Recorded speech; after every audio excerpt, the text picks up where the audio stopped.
Round number 15. It's also very simple, so I'm going to start with narrowing the room again as usually.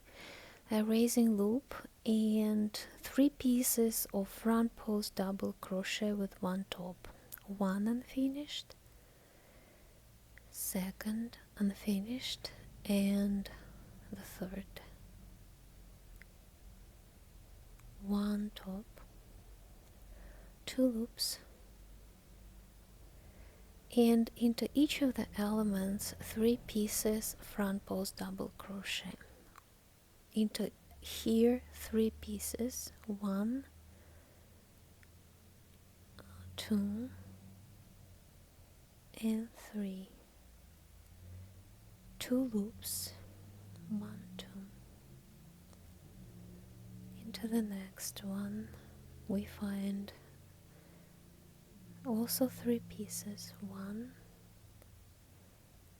2, and 3. 2 loops, oops, again the third one, 2 loops, and 3 front post double crochet with one top, a cluster, 1, 2, and 3, 1 top.